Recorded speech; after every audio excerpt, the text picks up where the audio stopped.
Cue music.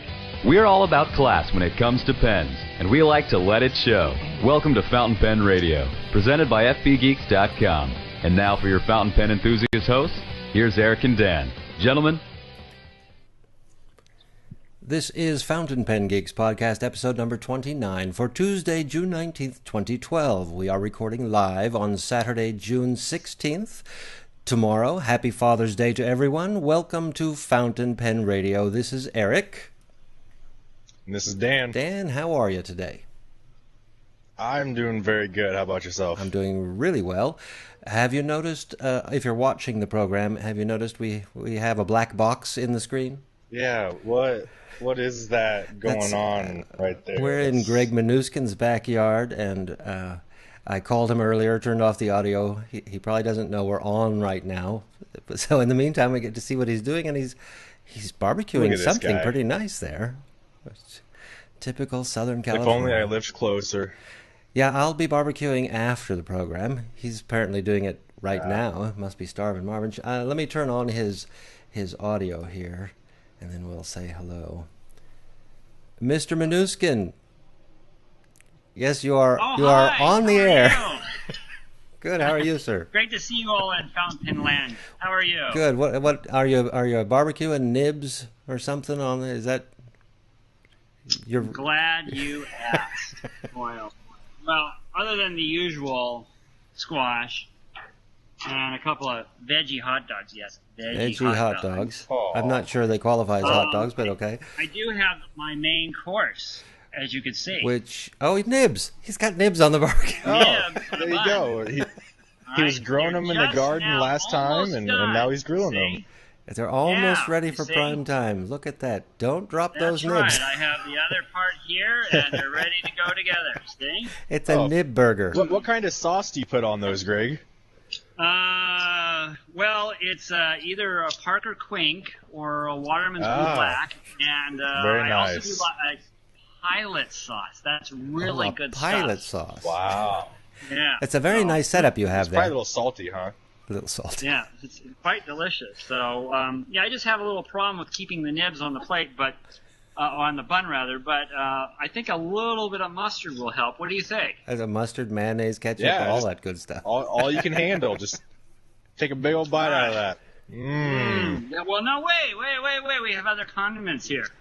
Onion. An onion. Oh, well, this is a nib burger. Nah, I'll pass on that. Oh, you don't like onions? Well, I got some lettuce. All right, so, and there we go. All right, now I got the top bun there, and well, you saw it. Shall I? You saw it here first, ladies and gentlemen. A nib burger by a Nibmeister. That's how I make a good nib burger. I wonder if this is what all Nibmeisters do in their backyards on Saturday afternoons. Absolutely divine. Oh my gosh! But I'll have to relinquish my culinary cooking here to my assistant so that I can go in for the rest of the interview. All right, but I will take my hamburger with me. You take your burger and come on inside to your studio, and I think, Dan, why don't we talk about pen shows while he's doing that? Oh, yeah, sure thing. Coming up just next week is the Midland Pen Show in Lichfield, UK. As usual shows over there, they're just one day, which is, quite different from the pen shows we have over here in the States that usually go 3, sometimes even 4 days long. So it'd be interesting to check out a show over there and just see how much different it is. But next month, July 20th to 22nd, is the Miami Pen Show, and definitely check out the website at miamipenshow.com. There's a lot of good information there. They have a schedule of events up and people who are going to be attending. It's a pretty popular show from what I've read in the past. Never been there. Would like to. I think it'd be a fun road trip. But it would be a nice road trip. And last week, I'm sure it was last week when you mentioned the Miami Pen Show, I asked you if it was still called the Miami Pen and Watch Show. We weren't sure. I went to their website. It no longer says watch. So, no, it doesn't. Not that I don't like watches, but sometimes when I think when they combine a pen and a watch show, it's because there's not enough interest in pens. I think, and I'm just guessing on that. So perhaps they've finally garnered enough pen interest in Miami to warrant a show that they have watches there, even if it doesn't say Pen and Watch Show. Speaking of watches, Mr. Minunskin, what are you wearing today, watch-wise? Why, thank you for asking. I'm wearing the watch that I put together and made when I went to watchmaking school in Switzerland 19 years ago. So you're wearing your thesis. Yeah, one could say a thesis watch. That's true.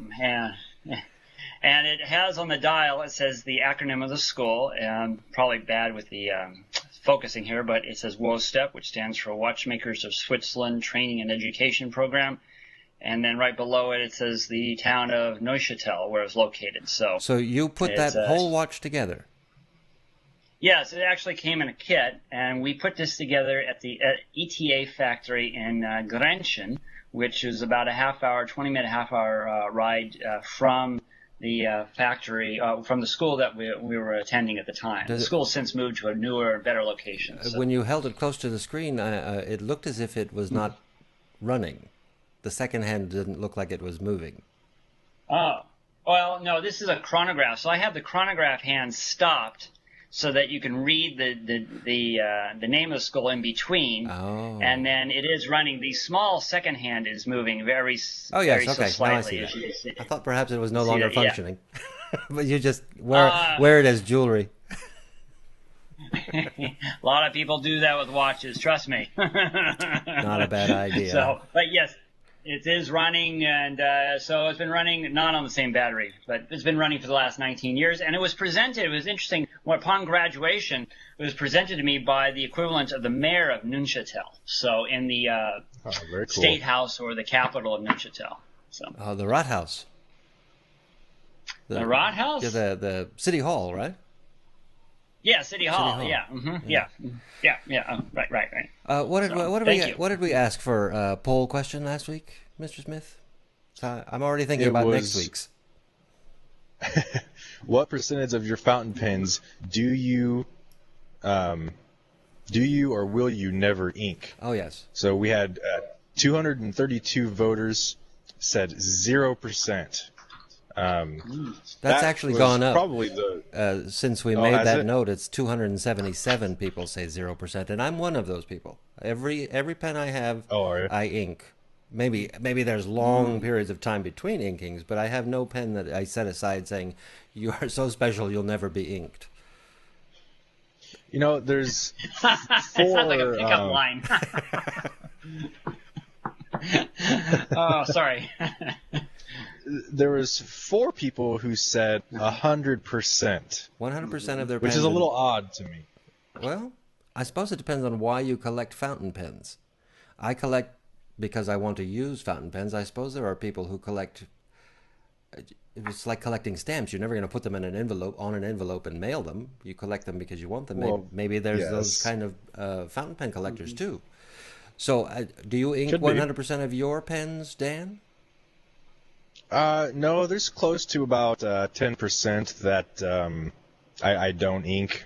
10%? I mean, not out of collector's sense, but just because, I just have no reason to ink them. I mean, I got plenty of other pens, and so these are special pens that you just don't want to ink.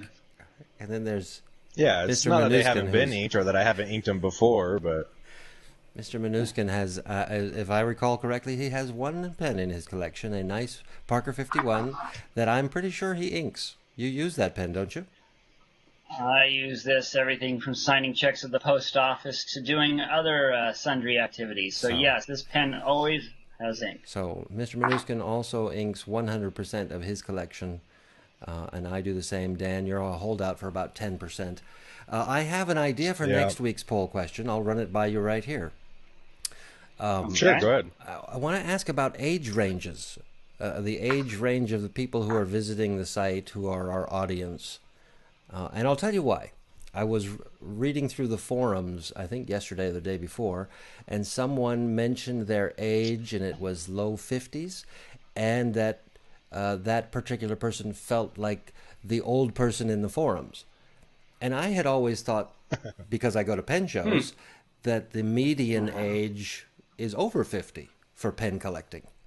But I wonder if the online group of pen collectors is under 50. What do you think of that question? Can I ask that? It's kind of personal, but it's all anonymous. Yeah, it is. You know, going to a pen show, yeah, you'd think that would be about the average age. I mean, yeah, you're like the youngest person at the pen show older all the generation. time, right, Dan? According to you, yeah. Thank you. But no, I don't think it's that far off. According to you, yeah, I am too. Yeah, I'm the youngest too. According to you, Eric, too. Yeah. Well, yeah, I do have a couple of years on you, but only a couple. But we would be, you and I, Greg, would be in the same range. I'll make sure of that. All right. Well, so I'm going to go ahead and figure out what ranges to put, and we'll just ask people their age, since it's anonymous. All right. I think that's a good idea. You got any news for us this week, Mr. Smith? I think we had a lot of news. We had quite a bit. It was a good week for pen news. To start things off is a new pen from Mont Blanc, the Statue of Liberty Artisan Edition. Now, this is limited to just 50 pieces, symbolizing the number of states, obviously. It has 750 gold fittings over gray PVD coating, so it gives it a very, cool contrast, that gold, well, the white gold to the PVD coating. And the barrel has engraved July 4th, 1776 in Roman numerals across the barrel, which, if I saw it in Roman numerals, I probably wouldn't be able to read it. But pretty sure that's how it is. Cap. That's how it is on the Statue of Liberty, so they just copied it. They didn't actually have to do the math to figure out the Roman numerals. They just looked at the Statue of Liberty. Do you happen to know what... I would definitely... Go ahead, Greg. Go ahead. Oh, I was just say, I think it's a fabulous design. The great asymmetrical design with attention to detail not seen in many pens today, to be honest with you. Well, I like the fact that it has the design of the inner girders of the Statue of Liberty. I don't know if many of you knew that. So, and that that crosshatch, it looks like the X pattern on the cap. Did you see that? Mm-hmm. I see on that. The cap. That's the inner girders of the Statue of Liberty and the support beams that how they made it. And if you go ever inside the Statue of Liberty, I think that is something really neat. To me, what it is, it's bespoking a vintage construction and it's letting you know what's inside the statue. It's a beautiful pen. There's absolutely no doubt about it. Cool. And Mont Blanc does an excellent job with their designs. I don't happen to know what a PVD coating is. Can someone explain that to me? Polyvinyl. All right, we'll have to look it up. I think on the post at our website that announced this pen, someone, I wish I had the name in front of me, someone asked if the pen will, with time, turn green like the statue, which was a funny... You mean... Yeah, that's an awesome comment. Oh, yes, will it get a patina, a green patina? And I'll just let you announce the price there, Mr. Smith. Well, before we get to that, there are a few other things. Okay. The cap. Build it up. Abstractly symbolizes the statue's crown, which, it looks like a tamed down version of the Jonathan Swift cap. You know what I'm talking about there? Yeah. Yeah. Yes, I don't know what you mean by tamed down version, though. Well, it has it's triangular shaped, but it's not as pronounced as the one on the Jonathan Swift pen. Okay. Jonathan Swift has that tricorn pirate tricorder hat look that you would see like Johnny Depp wearing in those movies of I forgot the name of those movies. Yeah, so that's what you're referring to, Dan, right? Yeah. Mm-hmm. So it's I think it's just a little tame, not so pronounced, but the clip is topped with a citrine jewel symbolizing the torch, and the mother of pearl Mont Blanc emblem at the top of the pen. Of course, every Mont Blanc pen has that. The price, well, hope you're sitting down for this one. $33,650. 33,000. Did you say 30? 33,650. 33,000. Yeah. Wait a minute. Did I hear 33,000? You heard 33,000, but how much is a Mont Blanc watch? A high-end Mont Blanc watch. Don't they have $250,000? Not even. They have $250,000 watches, don't they? No. Maybe the golds are about 14 to 17 grand. Wow. Yes, it's a high-priced pen. But it's a beautiful work of art. Now, see, if I got this pen, not that I could, or I don't know what kind of position I'd have to be in before I would. This is probably one I wouldn't ink. Why? This would be framed on the wall, put in one of those shadow box frames. Eric, you make it sound like it's the Golden Idol in the Raiders of the Lost Ark on a pedestal with a spotlight, and there's poison arrows around it. Right? Well, for me, if that pen would be that, yes, I have to admit. Okay. That's an amazingly beautiful and amazingly high-end, expensive. It's expensive. Dan, do you think it's expensive? Of course. Oh, yeah, it's expensive. Okay. I mean, but then again, there's only 50 of them made, so... Right, it is an elite crowd that will have this pen.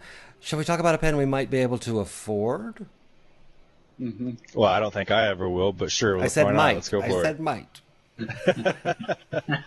The Nakaya Long Cigar Kuno Kise Silver Tin Fabric Fountain Pen. Wow, that's a name for a pen, ain't it? That's a mouthful, isn't it? Say that 5 times fast. Maybe after the show. Right. So this pen, it's based on an ebonite pen, and first it's coated in fabric, which is embedded in a layer of urushi. Okay. It's then overcoated with layers of silver tin and a lacquer mix. And so you can kind of see the section pretty well here.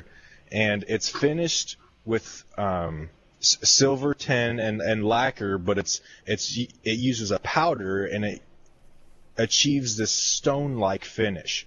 It can come, in the standard Nakaya range of nibs, 14K nibs, fine, soft, fine, medium, soft, super extra fine, music. I mean, anything you want, you can get there. The two-tone nibs as well, and rhodium, ruthenium, and rose gold plated are also available. And these, this one is actually available at John Madashaw's website, nibs.com, for only $1,300. It's a beautiful pen. It's beautiful. Now, the finish to me looked a little. The finish to me looked a little unfinished, or at least the surface. Any comments from you two, Dan, Eric? I think it probably is uneven, but I think it's supposed to be uneven. But I'll bet you it's very smooth. I'll bet you, if you actually had it in your hand, all of that, those what looks like pitting on the pen is probably very well covered over with urushi, and so the whole thing is very smooth. So I doubt there's any texture on the pen body. Now the section itself has that what they call a stone finish, so there are it helps you grip the pen. It's still smooth, but there's gripping action by that stone finish. I think it's a very beautiful pen. Okay. Yeah, I think the look, and I bet the texture is very interesting, especially that section. I would love to be able to get my hands on this and play with it for a little while. DC maybe, huh? What do you think about me? Since I am somewhat of good friends and symbiotic relationship with the Madashaw Nib Works, do you think I could get one on loan, and perhaps we can investigate and look at it? Please do. Please, I am begging you. Okay. Well, that was a shameless plug, wasn't it? Nothing wrong with that. All right. I'm pretty sure John, you probably know this, Greg. John comes to the DC show? Question mark? Yes, he does. So he'll be there. Yeah, he does. Yes, he was there last year and the year before, and I'll be there as well. You'll be there, and we'll be there. So we'll see this pen there unless he sells out, which we're not going to let him do, right? Right. That's Well, right. that's what I was thinking of, like getting one, on loan or a consignment or something, and then tell him, and we'll give it back to you at the DC Pen Show. All right. Speaking of pens, let's talk about pen clubs. Yeah. Pen clubs. All right. Mr. Smith. All right. Have we lost Mr. Smith? I think he is frozen in time. He's frozen in time. Okay. Oh, I heard a hello. Can you guys hear me? Now we can hear you. You are back amongst us. Okay. And we were just going to ask you to talk about pen clubs. Oh, fantastic. This was actually a great article by Maja. This was actually a surprise to me. I did not know about this. Well, She's I can explain that if you want. The Vancouver Pen Club. Yeah, go ahead, please. I was in touch with Maja, of course, because I wanted to do her, which we'll talk about in a minute, her daily carry pens. And while we were on that subject in an email, I said, by the way, would you be interested in maybe writing an article, blah, blah, blah, about pen clubs and so forth? Her response to that question was the article. So I took it as a sign. That's awesome. Wow. Wow. So yeah, if if you can't find a pen club, start one. There are a lot of free options out there.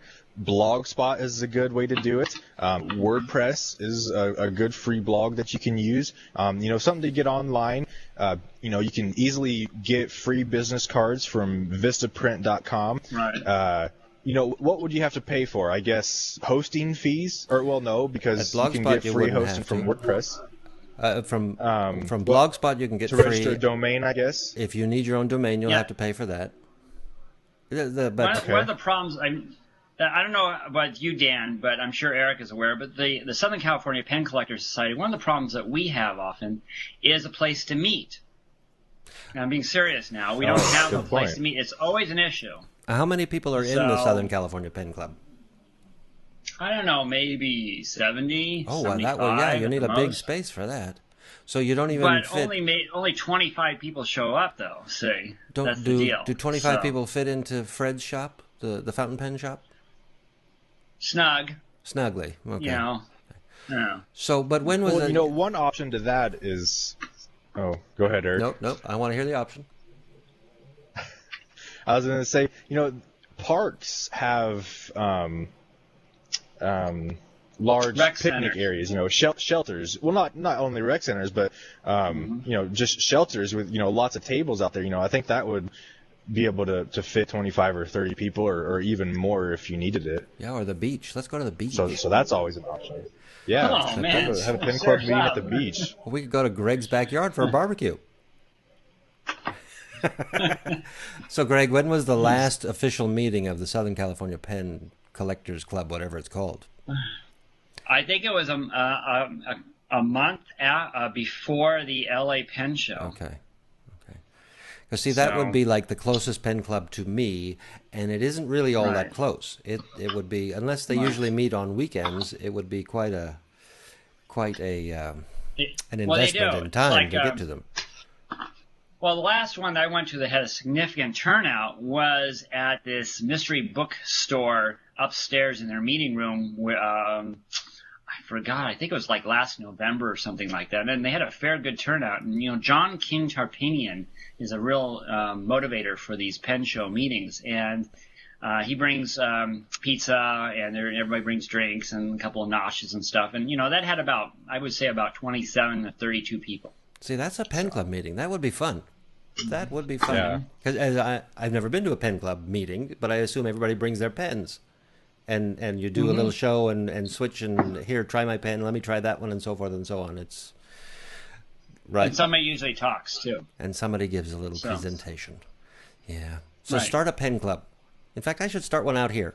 I've got to be able to find 5 people out here. And if not, we'll all go to Southern California Pen Club. Do you want to practice your Japanese with the sailor story, Mr. Smith? Yeah, might as well try it, huh? Sailor has this pen, and it's called the Hakone Yosegi-Zaiku fountain pen. Now, Hakone Yosegi-Zaiku is a traditional woodworking craft that originated over 250 years ago. And if you look at the picture, there's a lot of geometric shapes and patterns, and it's formed using various woods and lots of different colors and grains. It gives the pen a very unique look and texture to it. This particular pen uses 4 different kinds of woods. And Greg, can you still hear me? I can hear you just fine. Okay, yes. Because Dan, you went away again for a moment there. Oh, I'm sorry. You said it uses 4 different kinds of woods, okay? And now we hear you fine. Okay, and the really interesting thing about this is it comes with an ink cartridge case that's made out of the same type of wood and pattern, so it matches the pen perfectly. It's a very neat little addition. The pen specifically, it has a 14 karat gold nib, and you can get it in only fine or medium widths. And this pen, it is available outside of Japan. You'll just have to do a little searching for it. It should be on sale for about $530. $530, and I've never really considered a wood pen, but this one is very interesting looking. I've seen examples of this particular craft, this Hakone Yosegi-Zaiku, and it hasn't. What I've seen before hasn't been checkers like this pen is. It's been very intricate patterns, pinwheels, and all sorts of different patterns. But I guess you can't really do that on a pen. I really like the checkered pattern on this pen. It's very cool. I think it's great. It's reminds me of those wooden mystery puzzle games from the 1970s. Yes, exactly. They actually use your fingers and hand solve. Not like a Rubik's Cube, but where you push these levers, to get into it. And to me, that just bespokes a pen of quality and prestige and something of really good value. And I actually really liked it. So. Yeah, it's beautiful. It's a beautiful pen. It reminds me, Dan, of the pen I got, the Edison pen I have, that is the same kind of checkered thing, but of course acrylic, not wood. Oh, okay. Nice I find. can kind of see that a little bit. Yeah, nice. It's cool. I love that Sailor makes so many different types and kinds of pens, and I mean, even though a lot of it, doesn't leave Japan, it's still cool to see a company be so diverse in their pens. Yes, I think I can agree with that. They are always coming up with new things. Weren't they? We talk about them almost every week, don't we? Just about, yeah. It's every week they've got something. And now we're going to mention Mont Blanc again. Yeah, if you couldn't afford that, the Liberty Artisan, maybe these new Mont Blanc pens, the StarWalker Red Gold Edition pens, they might fit your bank account a little better. These two new members. Let me check. And go ahead. The results, Greg? No. Is it just overflowing with cash? I didn't see anything. No. Yeah, it was cobwebs. Cobwebs. So these two new pens in the StarWalker collection are the red gold metal and the red gold resin. Now, the StarWalker collection was launched in 2003, and they've kind of been updating it and adding to it ever since. The collection is defined by its futuristic shape, and I think that's very accurate there. Both pens feature red and gold finished fittings, rhodium-plated 14-karat gold nib, and of course, the Mont Blanc emblem, the star or the snow cap, floating inside the transparent cap top. It's a very interesting look. It's kind of intriguing. I like it. Both models are available as a fountain pen, ballpoint, and fine liner, and the prices aren't too crazy. The red gold resin fountain pen is $575, and the red gold metal is $1160. And I prefer the resin. I find that, I find that very interesting. That the pricing is really fairly affordable, and I think it's a more subdued version of the traditional SkyWalker pen as well, if you noticed. Right. I think I actually prefer the resin as well. I definitely like the section a lot more, and yeah, I think it's just a better looking pen in all honesty. Yes, and it's the more affordable of the two new ones. And do you think it's the StarWalker is a little bit more nicer than the original? Than the original what? A StarWalker pen. Oh, I have no idea. Dan, do you have an opinion, or do you not know? I don't know. I can't really say. I'm not really familiar with the StarWalker line. So. I have never really been. I've never really liked the look of the Mont Blanc emblem, the snow cap floating in that clear cap top. I can certainly see why some people would like that, but it just is never. You make it sound like it's something floating in mucus. It's like the way you said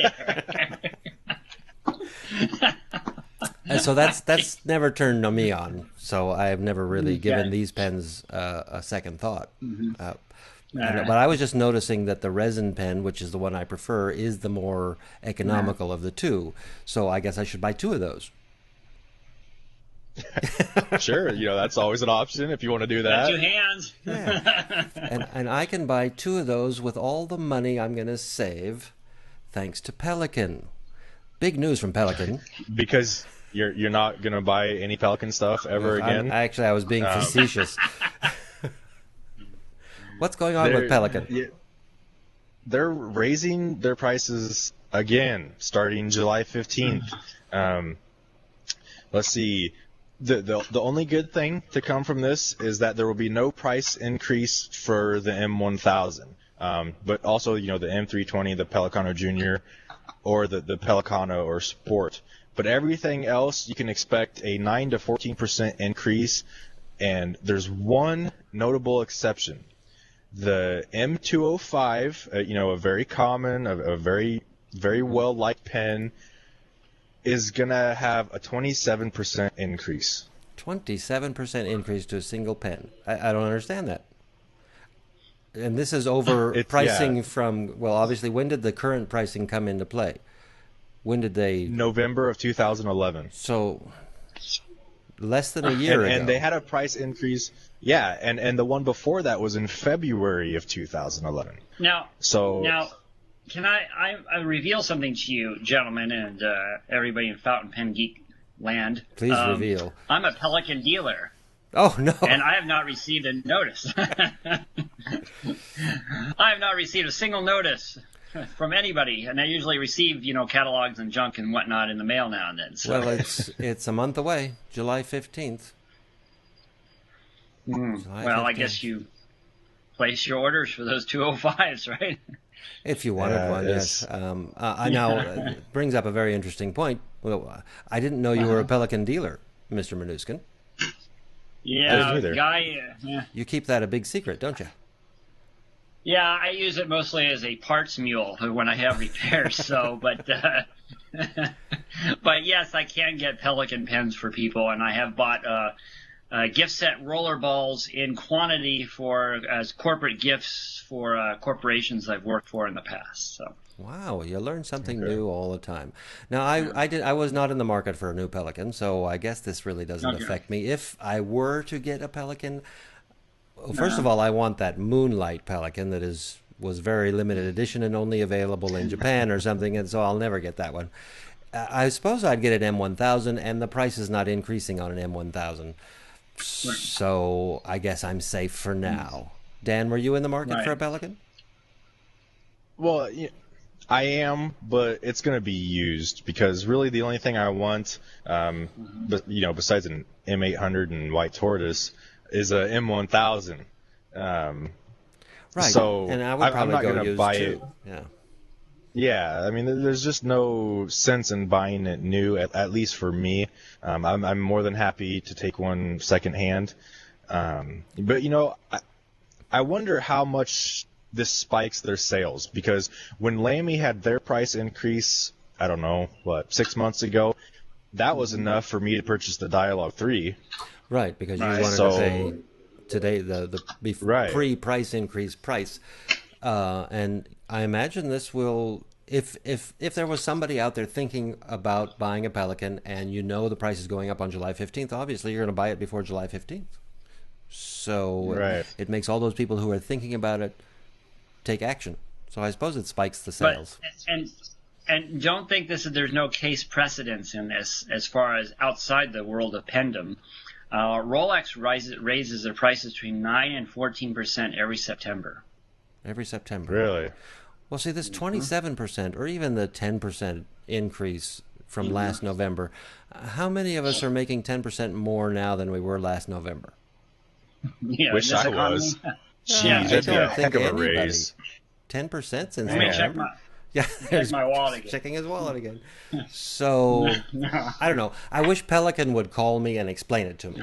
Because, I'm rather easygoing and I'm reasonable. They could probably tell me exactly why, and then I could pass that all along right here, and we'd all understand. But for right now, it just looks like they're profiteering. Shall we move on? We will. Yeah, shall sure. we? Let's move on to Franklin-Christoph. Franklin-Christoph. They're releasing some very cool stuff, and this 3-pin case, is just one of them. It's made from artisan crafted, hand-woven fabrics, and it comes in 2 colors. There's tan striated with red and white striated, and there's tan fabric is silk, and there's the red and white fabric is cotton.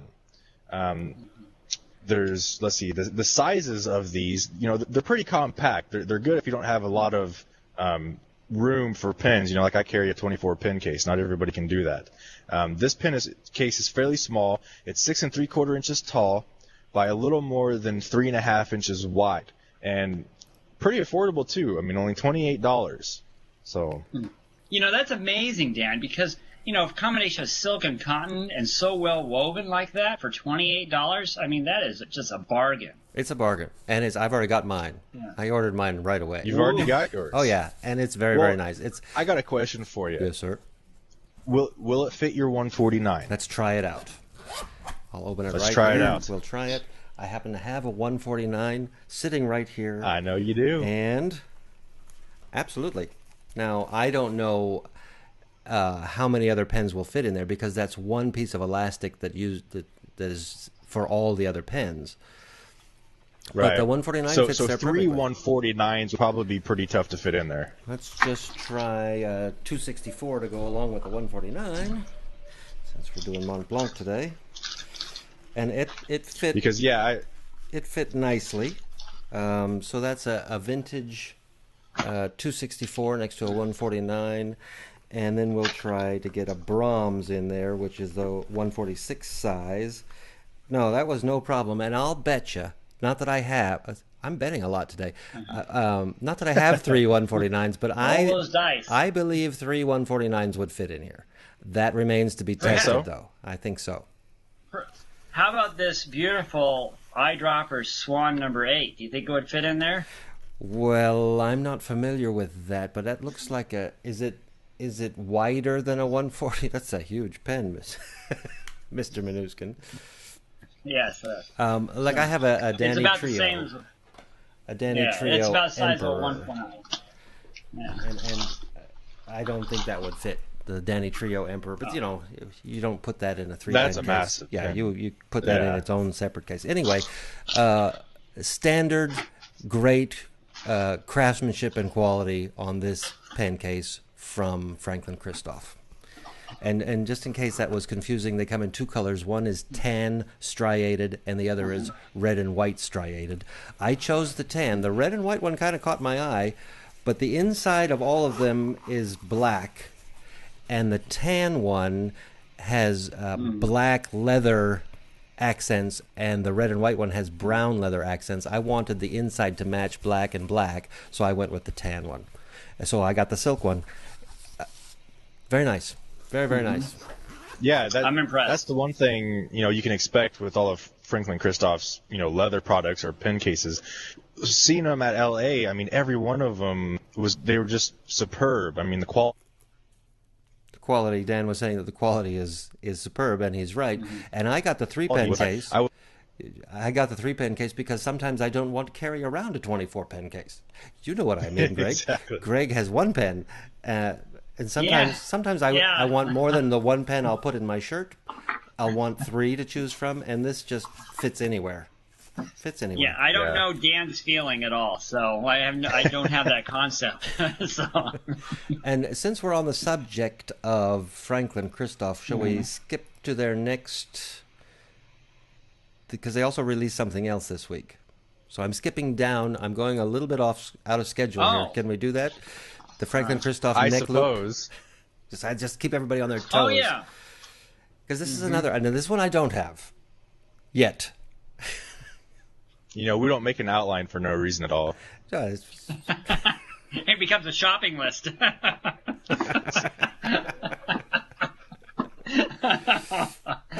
Since we were on the Franklin-Christoph, we were at the Franklin-Christoph store. We might as well stay there. Okay. Their neck loop pen slot. I saw this on their website, and it was a very interesting product. I'd not seen anything like this before. So you can get it in either their boot black or their boot brown leather, and it'll fit a pen up to 0.6 inches thick and 5.6 inches tall, with or without a clip. Now it has an adjustable, slider on it that you can slide up to keep tight around your neck, and it's $28. So it's pretty cheap, very convenient, very handy if you work somewhere where you can't have pockets, or you like to carry a pen without a clip, or something along those lines. Yes, I like the look of it. Go ahead, Greg. Yeah, I was just to say I like it, especially as you just mentioned, Dan, not having pockets and whatnot. A lot of people like medical people with scrubs on. They can't keep, they can't have things in their pockets because of sanitary reasons and whatnot. So this would be a good idea to keep that Sharpie in. I mean, I'm saying Sharpie's not collectible, obviously, but the idea of keeping a pen in there to use in that regard is an excellent idea. And the adjustable lanyard part too is a very clever idea as well. So yeah, they're pretty innovative over at Franklin-Christoph. I have not ordered this yet because I can't think of a use for it for me personally, unless I'm walking around maybe a pen show. That's the first thing I thought of. Well, that would be cool at a pen show, because then you just have your number one pen right there at the ready, and so everybody can see it. Well, now the red badge of courage. You have several custom Edisons without clips. You could probably find a pen to put in there. That's true. That is good for clipless pens. All right, I'm going to have to get me one. I'll just get me one, and I'll report back to you. How's that sound? All right, sounds good. Shopping list. All right. Shopping list. For those of you following along on the outline, we're going back up now, 2 stories up. Take the elevator 2 stories up, and let's talk about this very interesting pen here. Yeah, Faber-Castell has finally added a fountain pen to their LOOM line of pens. Now, these originally came out, I think, in 2010, but they didn't have a fountain pen in them. You can now get one in a multitude of colors, very bright and vibrant. There's like a blue, a purple, this kind of reddish orange that you see right now. There's also a silver, and then a white and a black version as well. So, so a little something for everybody. And it comes with a steel nib. You get one in fine, medium, or broad. It is a cartridge converter filler. The one thing I really like is the spring-loaded chrome-plated clip. I've always been impressed with Faber-Castell's clips. They work very well. They're very functional. And this one's no different. The pen is only $40. I'm impressed by that price. Yeah. And one of my favorite comments that I saw on this post was by Lee Smallwood. He said it looks like a more tasteful Rotring core, and I absolutely have to agree. I think it's a fantastic looking pen. I haven't ordered one yet, but it's on the list. I'm particularly fond of the orange colored cap, which is why I used that for today's slide. A Faber-Castell for $40. I don't know how I can pass this. Would go really nicely in that one pen loop Franklin-Christoph neck loop holder. Yes, Greg. What is your opinion of this pen? Oh. All right. All right. $40 retail with a spring clip. How could you go wrong? And the clip does look quite rugged, so I'm very impressed. Yeah, I can't wait to see one of these in person, even if that means I have to buy one to look at it. Good job, Faber-Castell. You going to get one of these, Mr. Smith?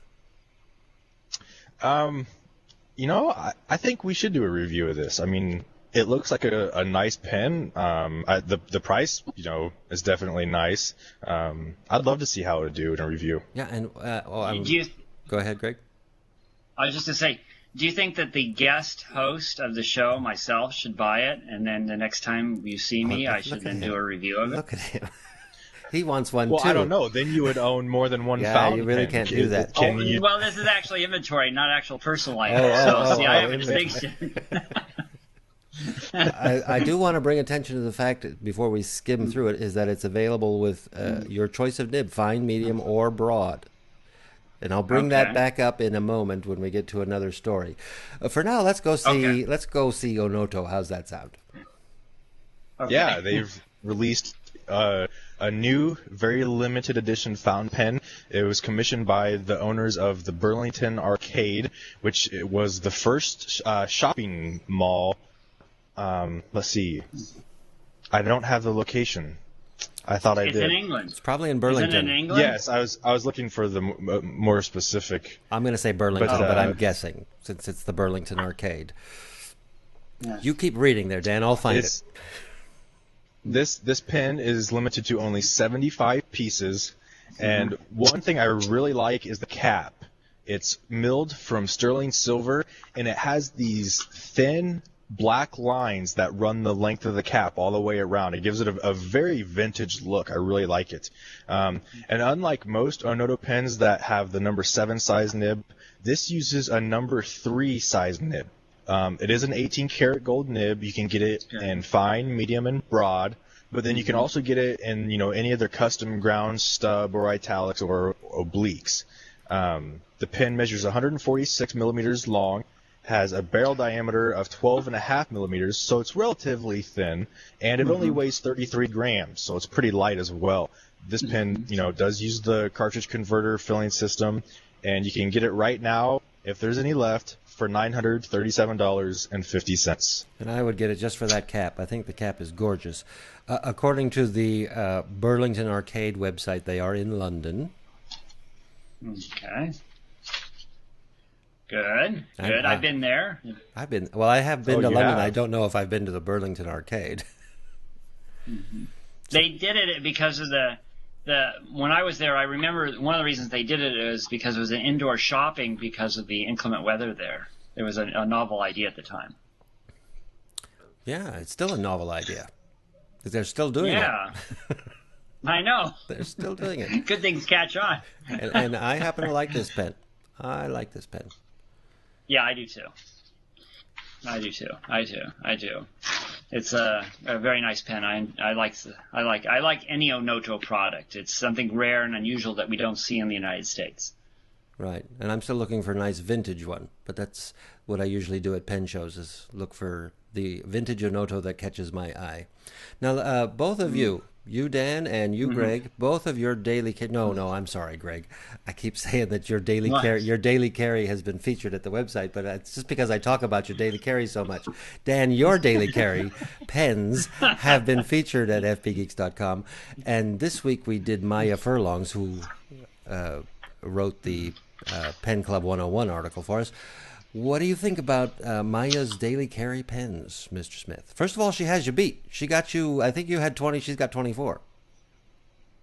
Hey, no, that pen case that you bought me holds 24. But how many pens did you have? I'm pretty sure I had it stuffed to the max. You had 24? We can go back and look. It's documented on the internet forever. We can do that afterwards. What I will tell you, though, is let's say you both had 24 in your daily carries. The percentage, 24 pens for Maja is a much smaller percentage of her total collection than 24 pens is for you. Yes, it is. What does she have? Something around I don't think we're allowed to say. I don't think we're allowed to say. Sorry, but it's a big number. It's more than Mr. Minunskin. Anything more than one is a collection. Come on, guys. That's true. I think anything more than one. The most fascinating pen in her daily carries, of course, was the TWSBI 1060, the Niagara Falls limited edition. Yes, I have got to get one of those. I didn't even know that TWSBI existed. I think most people very didn't cool know that. Pen.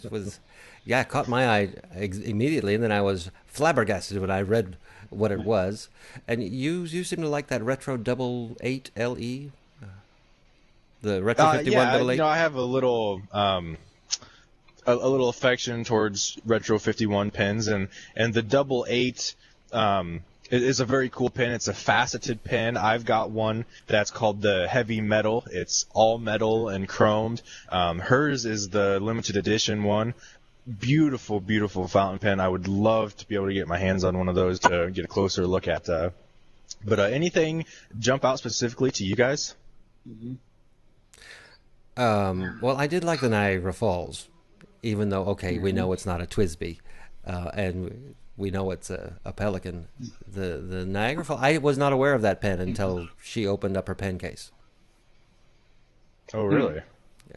Did you? I wish I would have known that because, yeah, I've seen one, I believe, in L.A., and I mean they're gorgeous. They're beautiful pens. Yeah, she's got a nice collection. I'm sorry I can't contribute to this because I really don't know much about what she has, and I haven't seen her collection. She has a Parker 51 Demi. You might know what that probably looks like. And yeah, I think I got a couple here. Yeah. That was actually the pen that started her down the road of fountain pens. If I remember correctly, she's been a pen collector for a long time, but 11 years ago she picked up a Parker 51 Demi, and that turned her on to fountain pens, and now she is where she is today. That's the catalyst. That was the catalyst, yes. Very nice. And let's go on now to... Anybody into demonstrators? I am slightly. Anybody? But this one has got my attention. Yeah. The Omas Vintage 360 Demonstrator in Turquoise. Is beautiful. This is a new exclusive color for Paradise pens. It's limited to 360 pieces. It comes, with the 18K nib like all the others do. Only $750. Right now, piston filler. It's a piston filler. Vintage 360. Oh yeah. Mr. Smith, you've seen this pen not in turquoise, but I think we saw red, right? No, I actually have seen this pen. Live and in person? Yes, I have. Where, if you don't mind me asking? Check his at pen Chicago. Case. Oh. Did I see the No, turquoise? I saw this in Chicago. I don't think you did. I was talking to one of the Kenro reps, and he had it back there. And I saw it, and I said, "What is that?" And he pulled it out, showed it to me. Beautiful color, very beautiful. So, I know who I have to call now. But my question is, oh no, we lost Greg. Perhaps he'll call back. Is this an injection molded pen? I'm almost certain it is. For $750, I think it's slightly high. No, I think it's a lot high. $750 for a pen that is injection molded. And if you recall, I made a point of pointing out that the $40 Faber-Castell, you can get nibbed in fine, medium, or broad. This comes in medium. That's if you can get any nib you want as long as you want medium. Yeah. So no comment on that? There's only 360. It's an Omas. What do you want me to say? This is no surprise to us. We're not paying for, the cost of the actual pen here. I mean, we know better than that. I guess that's true. It's a beautiful pen. The only reason I want to complain about the price is because it's so beautiful. I would buy it tomorrow if it wasn't $750. If you know what I mean. It's gorgeous.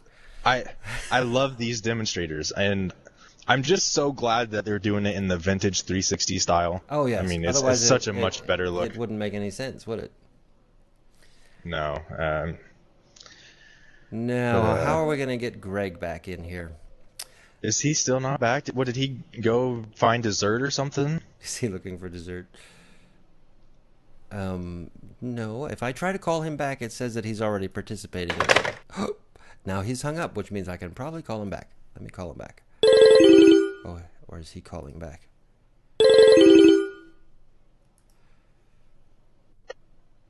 Now we're going to play a little musical chairs here. I can hear you, Mr. Minunskin. There he is. Yeah.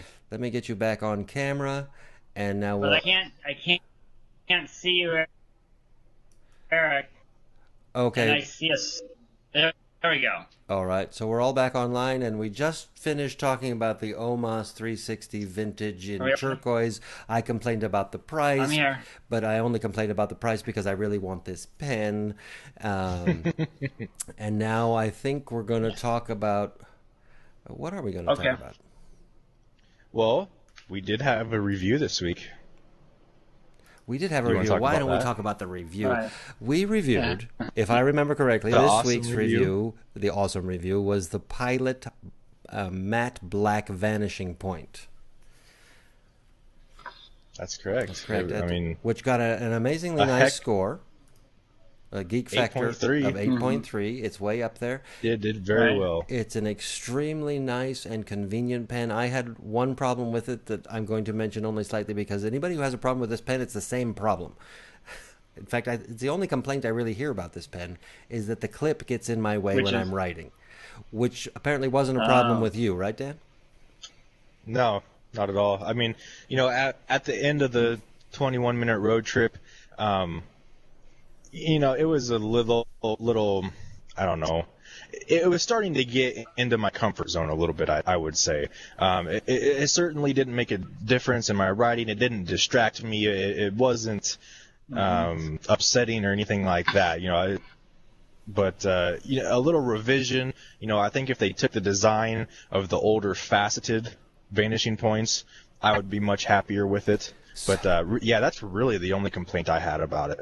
Yeah, that's the only thing. I wish they would go back to the old design for the clip, where it was sort of part of the pen more than it wasn't in your way at all. So I reach for this pen. I've been using it here a couple of weeks now, and I reach for it every time I have to make a note, something quick. If I'm going to sit down and write a letter, I won't reach for that pen, because I know that the clip is just going to get on my nerves. Yes, Mr. Minunskin. Yeah, well, I have to say that this is a fantastic item. It looks like it's a fan that even light can escape from, okay? So, because the blackness, all right? I can just see myself one day writing with this pen, and in the next moment, I swear that, on the rhodia paper I'm using, that the pen would disappear and it would just be ink coming from my fingers, okay? I mean, this is just the most fabulous black, flat black. It just reminds me of the F-117, the B-2 bomber. It's something that I'd love to have. I would even consider it as a everyday use pen if I were to increase my collection from one. It would be. You wouldn't go wrong if you made that decision to make this your second pen. Speaking of the black coating, Eric, how long have you had yours?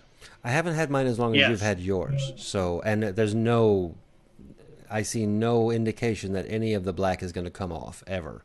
But I've had it. I haven't either. I mean, and you've had yours longer than me, but we're not talking years here. About what, 3 weeks, 4 weeks, about? I think 3 for me, 4 for you, something like that. But I've been using, Yeah. It doesn't just sit in the desk drawer. Now, right, now, and seriously, for a moment, when I was going to say, when I use a pen for a review, I carry it with me every day. That's my go-to pen. And I've not noticed anywhere on this pen. I don't even know. Now, it does live inside my pen case when I'm traveling somewhere. At work, I'll clip it inside the V of my neck. But I haven't seen any spots of wear or scratching or chipping like that. Very nice finish. I don't even know if I could get the finish to come off. I suppose with a rasp or a file of some kind, but I'm not going to take that to a pen. Yes, Mr. Minunskin. Greg, you were saying something? Dan just cut out there. So, should I continue? Yes, please do. Yes. Okay. All right. I have to say, from a technical standpoint, the black on the black coating, the early wristwatches that I've seen, like Seiko came out in the early 80s with the same kind of black coating, and it came and chipped off very readily. I think they've improved the process now where it doesn't involve really the baking or the heating process. So I don't suspect that you'll find as much problem short of dragging it down the street that you're going to have that kind of an issue in the future. But in the early days of the 1980s, they had that same kind of stuff on a Concord Mariner SG with gold, and it was not steel. It was actually a black like coating, and it came very, very easy. I don't think it's going to be a problem now. So, but it'll be interesting to know in 6 months or a year with your daily use what happens. Right, Dan. Yeah, Have you read anything about anyone saying that it's chipping on their pen or coming off? I think we locked up again. Oh. No, I haven't. It's just a Uh-huh. concern that some people had. Greg, do you happen to have And, your headphones handy? My headphones? Yeah, your earbuds. All right. I can do that. Sorry. It's all right. Dan, you were saying that you haven't read anything about somebody saying that it actually came off, but people have that concern. Yeah, there were just a few people concerned about that, and I don't think it's going to be that much of a problem. No, it doesn't. It never crossed my mind. Never crossed my mind that it would come off. And if it does, I'll just write to Pilot. Pilot, what are you doing? Yeah, right. I'm sure they'd help you out in that situation. I'm sure they would. Pilot loves everybody, and I'm a very big fan of Pilot myself, but mostly because of their vintage. Who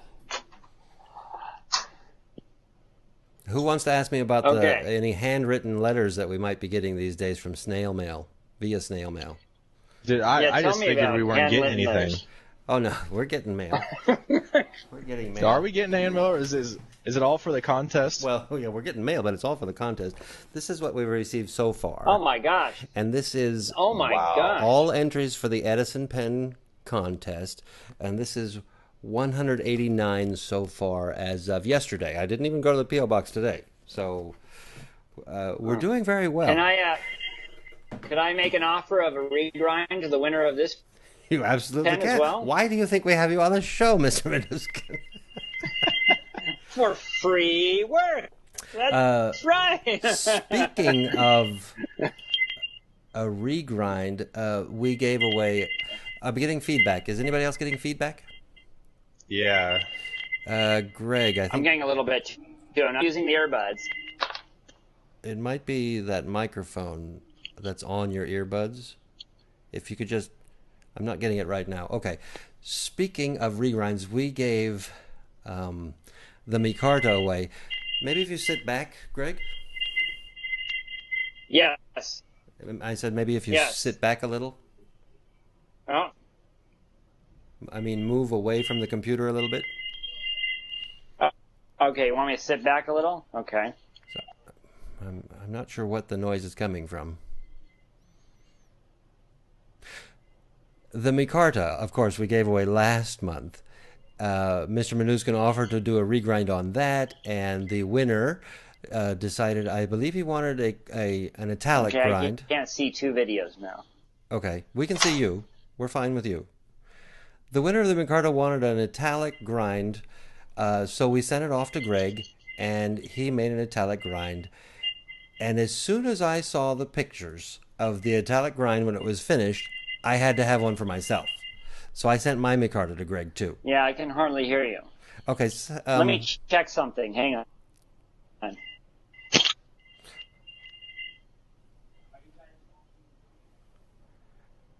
Can you hear me, Dan? Yeah, I can hear you just fine. I'm not sure where that feedback is coming from, but...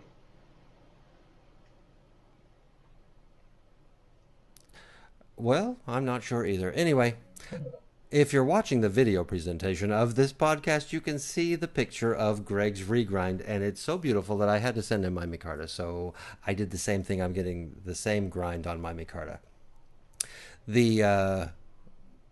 All the emails, all the snail mail that we're getting is for the current giveaway that we're doing this month, which is the Edison pen. Oh, are we giving one of those away? You know we're giving one of those away. It's the winner will have his or her choice of any Edison pen that is in current inventory at the time of the win. To enter, you just have to send something handwritten. You just have to send something handwritten to us. Somewhere on your entry it has to say Edison Rules, and you mail that entry to Fountain Pen Geeks, P.O. Box 499, Highland, California 92346, and you will also be entered into this contest. Have we gotten anything via email, Mr. Smith? Yeah, we have. Mr. Empty Pants wrote, a friend collector and I have a contest going. We both have pens with the brand name from every letter of the alphabet except Q. Can you help me out, or perhaps could Brian Gray just change the name of his company to Quasimodo Pens? Well, I don't know about that second one. Maybe he could open a new company, Quasimodo Pens. Although I don't know if I'd buy a Quasimodo pen. Maybe. I don't think I would. Maybe. I did. I don't think I would. I don't think. Can you hear me? Yes, we can hear you. Yes. We can hear you. Okay, all right. Yes. Well, I don't think I would stoop to that. Ha ha ha ha ha ha. Okay. Bad, terrible. Wow, good one. I did not know any pen manufacturers that start with a Q off the top of my head. I had to go searching online, and I found one reference to a pen made by a company called Kiwen, Q-U-I-W-E-N, Chinese name, can't pronounce it, I'm sorry. The pen was called the Urchin Dog. I couldn't find one for sale anywhere. But that's probably the pen you're looking for. The Q-U-I-W-E-N Kiwen company. So keep your eye out for that. So at least we know it's out there. Yeah, somebody's got it. What have you gotten new this week? Any new acquisitions, Mr. Smith? Well, I was about to ask you guys the same thing, but then I remembered that Greg doesn't buy pens for himself, so we'll just have to leave him out of this part of the conversation. The only thing I received this week was the Edison Encore, and I got it with a ridiculous 1.5 millimeter calligraphy nib. It's a fantastic pen. It's a little bit smaller than most of the pens in my collection, but it's a very nice pen. I mean, it writes great. He did a fantastic job on it. Beautiful pen, and a 1.5. Mine has a 1.9 on it. So, are you learning calligraphy, Dan? No, I'm just like painting my walls with my favorite ink. Well, I got some new things this week. Oh, go ahead. I'll just say, how's this? Is it a better connection for you guys? It sounds fine to me. You're nice lighting for you too. I got some new paper this week. I picked up some of this Banditapple Carnet. I got 3 of these. I wanted a little something to put in my back pocket so that I would always have something to write on. And so, of course, I was considering field notes, but reading about field notes, it just doesn't seem like they're very good for fountain pens. These are excellent for fountain pens. I've tried them. There's no bleed through. They're not Rhodia, but they fit in your back pocket. So I like them. I also got something very interesting. It's an ink journal. I actually picked up 3 of these. Dan, do you have these? Ooh. I don't. I've never seen that before. An ink journal is put out by inkjournal.com, which is Tom Otto of Goldspot Luxury fame.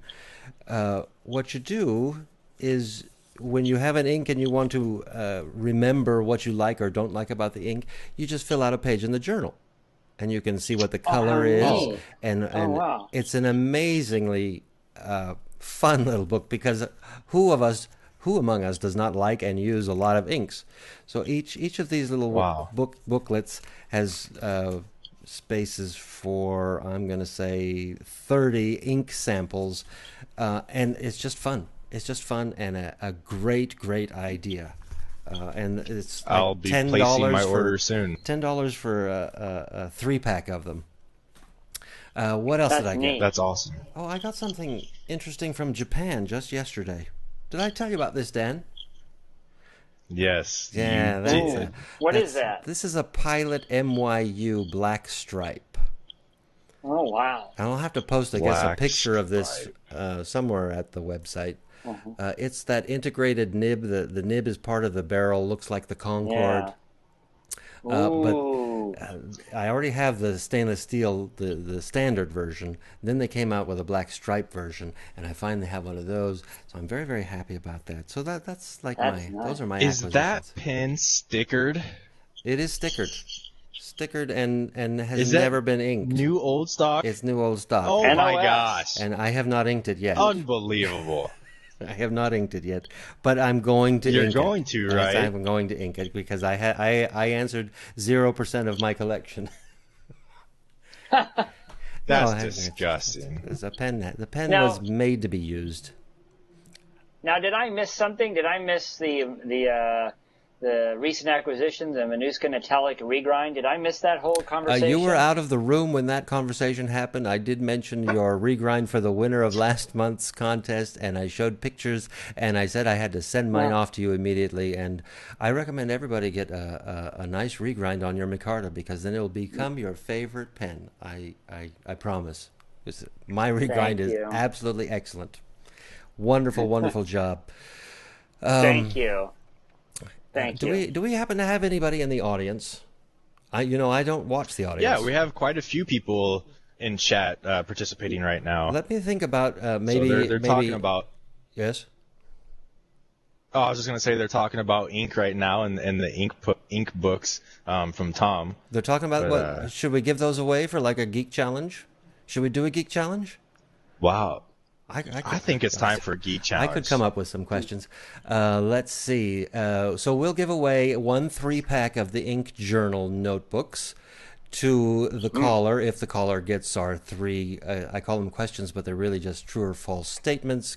If the caller gets them correct, the caller can ask for assistance from me, from Dan, from Greg, from the audience.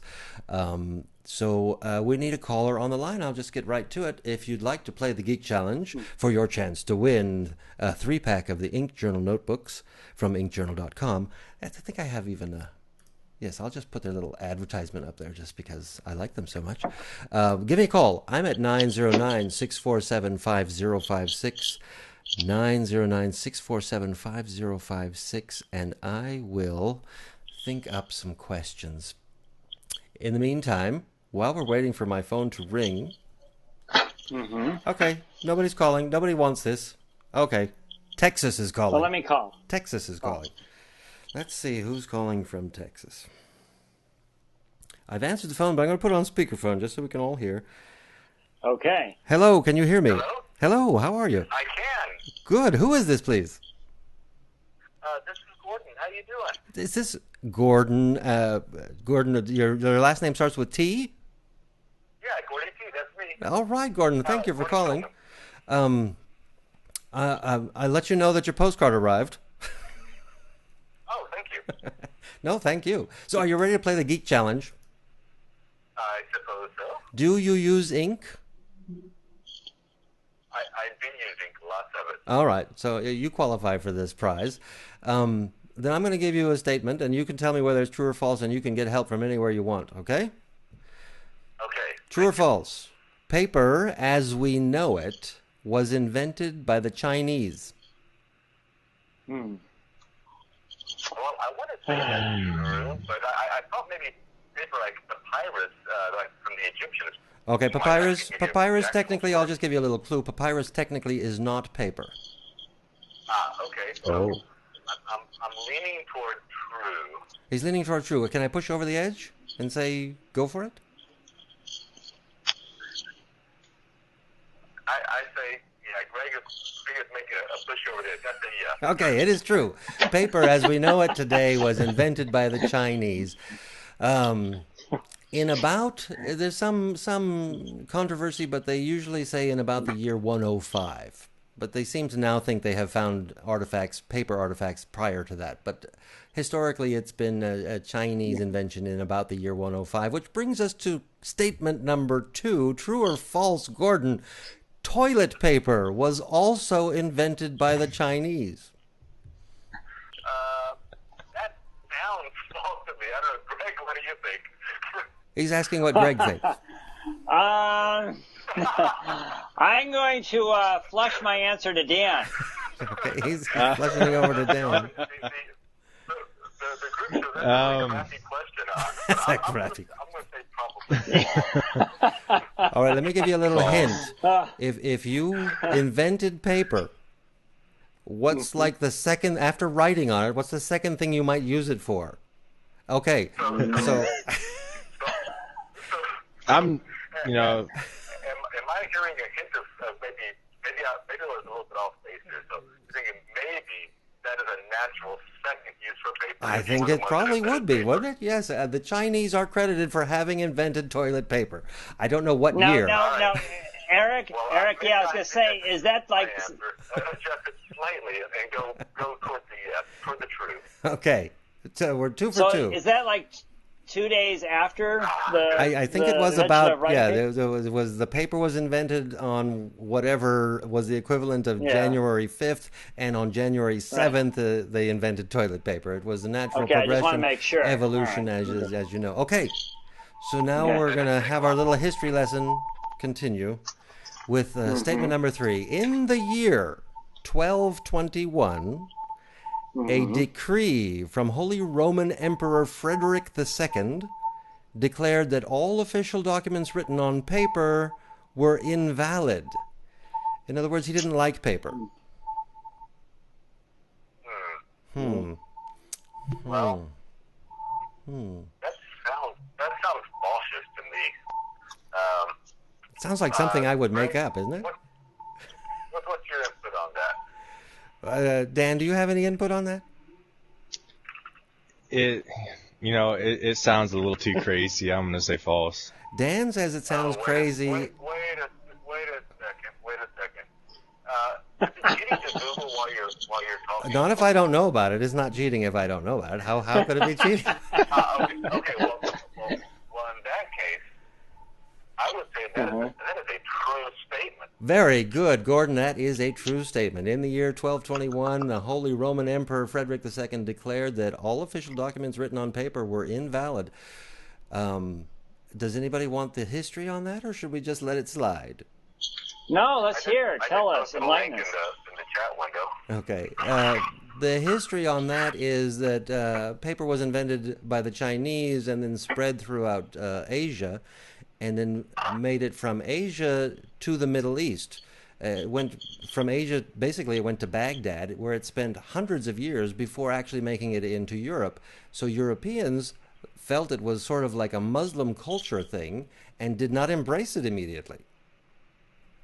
And in fact, they embraced it so little that the Holy Roman Emperor said, no, you can't be using paper.